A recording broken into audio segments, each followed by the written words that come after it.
Félicité Aboua habite la commune d'Abobo à Bigon. À 26 ans, cette jeune fille mère de 2 enfants vient de bénéficier des financements de la plateforme de services Côte d'Ivoire. J'ai croisé une jeune fille qui m'a parlé de la plateforme service. Et puis ensemble, on partait ensemble, toujours les démarches jusqu'à... Aujourd'hui, en tout cas, pas comme service, ça a tout changé. Aujourd'hui, Félicité possède son atelier de couture et une blanchisserie. Le dispositif plateforme de service a également été adopté par certaines institutions sous-régionales et régionales comme modèle au mécanisme de recherche de solutions à la problématique de l'emploi des jeunes. En Côte d'Ivoire, ce sont des milliers de jeunes qui ont bénéficié de ce programme depuis sa création en mars 2009. On les retrouve dans le secteur informel. Âgés de 18 à 40 ans, tous animés du désir de sortir de la précarité par l'auto-emploi. Parce qu'avant, je tendais la main à tout le monde, à mon père, à mes frères et sœurs. Mais maintenant, je ne tends plus la main à quelqu'un.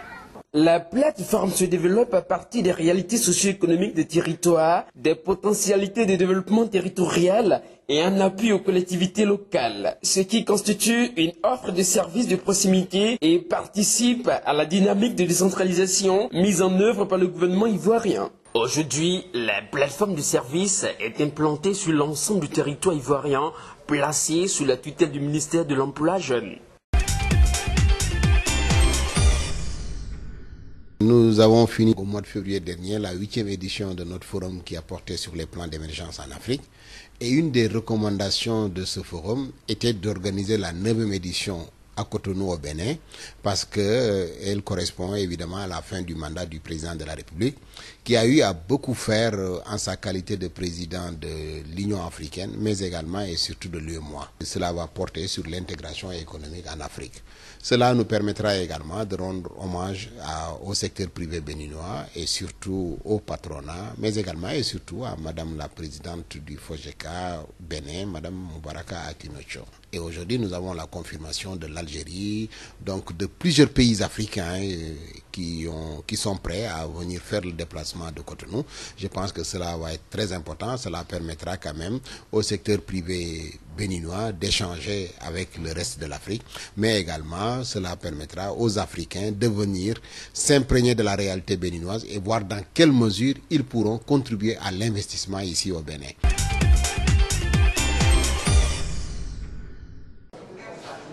La 4e édition du Salon international de l'agriculture et de l'agroalimentaire de Lomé, qui s'est tenue du 19 au 23 août dernier, a connu plus la participation des jeunes promoteurs de produits locaux. Ces jeunes hommes et femmes, diplômés la plupart de l'enseignement général, ont trouvé par la transformation des produits agricoles, selon leurs propos, le vrai chemin de l'accomplissement de soi. J'ai commencé ça il y a de cela 3 ans que je fais l'activité. Je vais dans les services, je vends, et aussi il y a aussi des petits supermarchés dans lesquels je laisse mes produits. Les gens viennent acheter, même les gens viennent de l'extérieur. Au moins par semaine, je vais rendre grâce à Dieu que je fais un peu pour pouvoir supporter et subvenir à mes besoins. Avec ce que fait mon frère, je pense également lui emboîter le pas, puisque c'est pas seulement dans les locaux d'un bureau qu'on peut toutefois gagner sa vie. Et je l'ai constaté parce que fait Yassé. Et je peux vous dire que depuis, il y a de cela 4 ans, et il n'était pas aussi autonome que ça. Mais avec ce qu'il fait à base de soja aujourd'hui, je vois non seulement qu'il ne dépend plus de ses parents, mais il s'auto-emploie. Et également m'emploie également, si je peux parler de la sorte, et également emploie nos amis. Si certains ont déjà reçu des appuis financiers de l'État togolais, d'autres par contre sont encore à la recherche des fonds pour accroître leur production. Pour le moment, je ne peux pas vous dire concrètement que je gagne quelque chose, mais je suis confiant que d'ici peu, ça peut donner quelque chose. Parce que le produit qu'on met sur le marché, notre échantillon, c'est un produit que les gens apprécient beaucoup. Et on n'arrive même pas à satisfaire les commandes que nous recevons. Et c'est pour cette raison que nous sommes arrivés à ce salon qui regroupe les jeunes entrepreneurs pour voir les opportunités qui vont se présenter.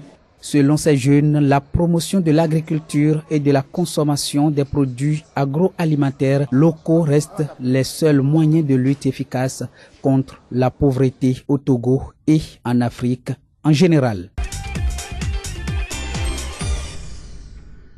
Je voudrais déjà dire qu'au sortir de cette rencontre, nous sommes satisfaits parce que nous avons identifié le problème, nous avons élaboré des stratégies pour que les solutions soient un peu plus durables. Il était question de mettre en place un cadre permanent de dialogue pour harmoniser leurs positions et apporter des solutions aux problèmes liés au transit des marchandises entre le Cameroun, la RCA et le Tchad. Et la douane camerounaise a un rôle important à jouer parce que ces marchandises circulent en transit et c'est un régime douanier. On a constaté des blocages, des difficultés, que ce soit la douane tchadienne ou la douane centrafricaine. Ils nous ont répercuté les griefs de leurs opérateurs économiques qui déplorent des tracasseries le long des corridors, qui déplorent des coûts élevés au niveau de l'opération même de transit. Nous avons essayé d'auditer. Après d'intenses échanges, de concertations fructueuses, de partage de connaissances et d'expériences sur les mots qui minent le transit des marchandises dans la sous-région, plusieurs mesures ont été prises. Nous disposons désormais d'un cadre théorique qu'il faut nécessairement mettre en œuvre pour donner sens aux travaux qui vont s'achever ce jour à Douala et qui ouvrent de grandes perspectives pour l'avenir. Et dans ce cadre, les chantiers sont nombreux. Les directeurs généraux des douanes du Cameroun, du Tchad et de la Centrafrique ont arrêté 21 recommandations pour une bonne coopération sous-régionale. Les douanes camerounaises ont mis en place un système de suivi et de contrôle des cargaisons et des moyens de transport dénommé Nexus Plus, qui a permis non seulement de circonscrire la fraude dans le transit inter-État, mais également de réduire les délais d'obtention des mains levées de caution, les ramenant à 10 jours pour le Tchad et 6 jours pour la République centrafricaine.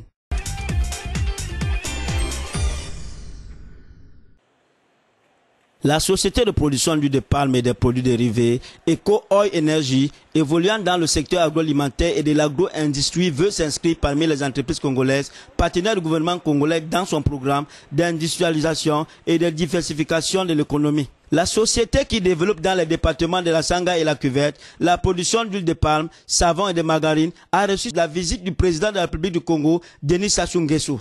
Une visite qui s'inscrit dans le cadre de la réhabilitation effective de Sangapalm sous le label Eco Oil Energy. Un groupe qui entend investir 350 milliards de francs CFA dans ce projet.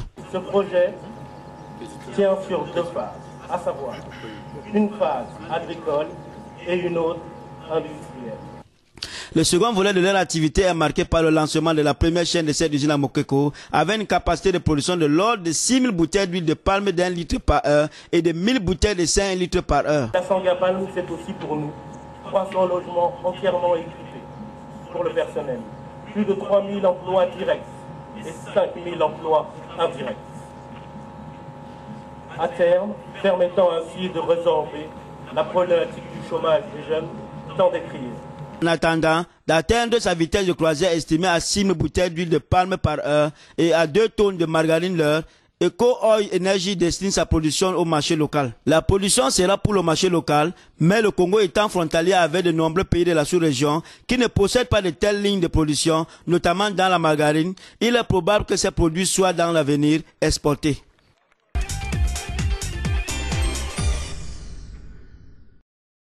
Cette revendication phare de la grève de décembre de l'année dernière fut portée par l'Organisation des employés du pétrole et plusieurs autres syndicats. Ils exigeaient la suspension pure et simple des prélèvements de la Caisse nationale d'assurance maladie et de garantie sociale sur les revenus des travailleurs et proposaient une réflexion sur l'intérêt de cette assurance. C'est donc chose faite. Tout semble avoir été revu de fond en comble par ces experts nationaux. C'est ainsi que le plafond des cotisations est passé de 2 à 5 millions de francs CFA pour tenir compte de l'égalité, l'équité et la solidarité entre les petits et les gros salaires, souligne le rapporteur général. Parce qu'effectivement, avec un plafond de 2 millions, ça ne concerne pas les petites bourses.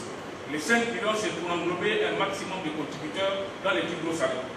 En ce qui concerne l'assiette des cotisations, la sous-commission recommande de l'aligner à celle de la Caisse nationale de sécurité sociale parce que mieux adaptée et donc répondant aux exigences du moment. Comment financer tout ceci? Les commissaires estiment qu'en plus de l'effort des pouvoirs publics, les bénéficiaires doivent s'impliquer, tout comme l'enrôlement des professions libérales est envisageable. Le gouvernement, heureux de l'issue de ces assises, prendra donc les mesures qui s'imposent pour opérationnaliser toutes ces recommandations.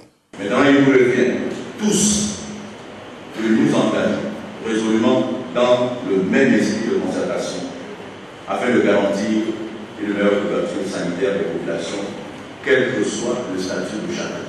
La redéfinition du nouveau système de prélèvement de la Caisse nationale d'assurance maladie et de garantie sociale est désormais opérationnelle. Reste au pouvoir public de tout mettre en musique dans les meilleurs délais, surtout la nouvelle nomenclature des actes médicaux et la nouvelle politique du médicament en y introduisant les génériques qui font le bonheur des populations sous d'autres cieux.